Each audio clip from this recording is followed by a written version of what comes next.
उत्तर प्रदेश की राजनीति में कल ऐसा तूफान आया जिसकी गूंज जाने वाले कई सालों तक सुनाई देगी। विधानसभा में कल सिर्फ चर्चा नहीं हुई बल्कि मुख्यमंत्री योगी आदित्यनाथ ने विपक्ष का सियासी पोस्टमार्टम कर दिया है। जी हां, 40 साल से यूपी की सत्ता से बाहर कांग्रेस को योगी ने बंजर बता दिया है तो समाजवादी पार्टी की चेतावनी दी है।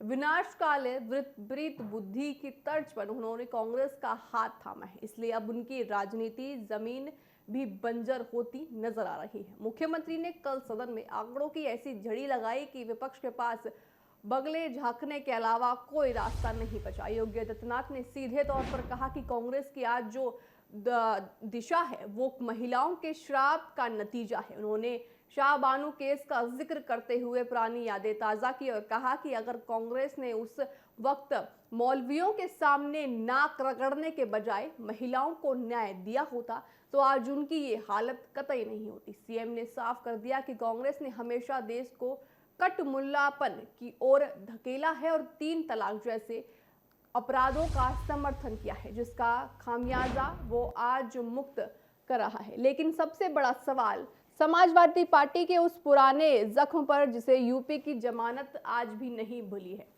आपको बता दें कि सीएम योगी ने कल सदन में वो नारा फिर से जिंदा कर दिया जिसे सुनकर कभी यूपी की बेटियां सहम जाती थी।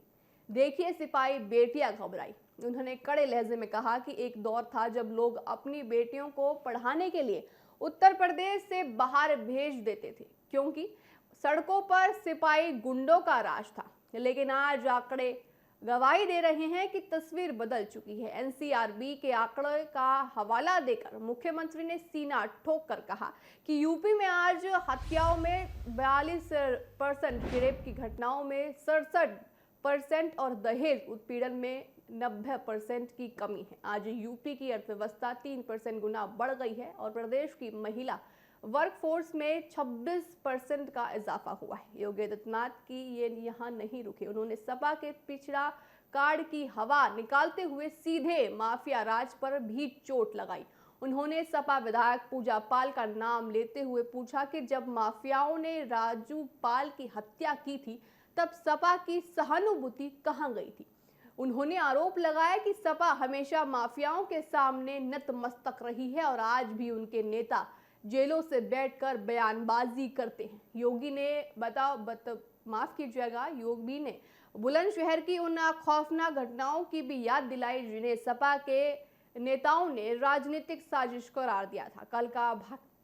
कल का भाषण सिर्फ एक संबोधन नहीं था बल्कि योगी आदित्यनाथ ने साफ कर दिया कि 2027 की लड़ाई अब विकास बनाम माफिया और सुरक्षा बनाम दृष्टिकरण की लड़ाई बन चुकी है। मुख्यमंत्री ने महिला आरक्षण बिल को रोकने वाली ताकतों को भी बेनकाब किया है। उन्होंने कहा है कि जो लोग संसद में बिल फाड़ते थे आज वो किस मुंह से महिलाओं के सम्मान की बात कर रही हैं। अब देखना ये होगा कि योगी के इस बंजर वाले प्रहार का जवाब अखिलेश यादव और राहुल गांधी किस तरह से देते हैं। देखिए, यहाँ पे कुछ सवाल खड़े होते हैं। तो सबसे पहला सवाल यहाँ ये खड़ा होता है कि आखिर योगी आदित्यनाथ ने 40 साल से बंजर कांग्रेस वाली बात अभी इस वक्त क्यों दोहराई। देखिए, इसके पीछे एक बहुत ही सोची समझी चुनावी रणनीति है।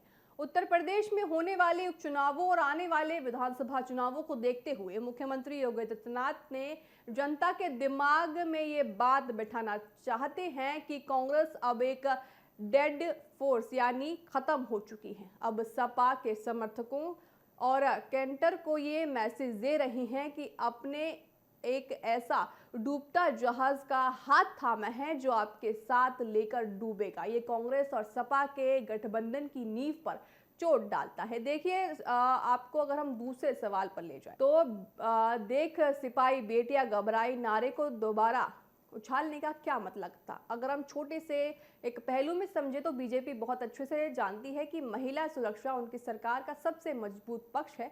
इस पुराने चर्चित नारे के जरिए योगी आदित्यनाथ इन युवाओं, वोटरों और महिलाओं को सपा के शासनकाल की याद दिला रही हैं जब कानून व्यवस्था एक बड़ी चुनौती थी।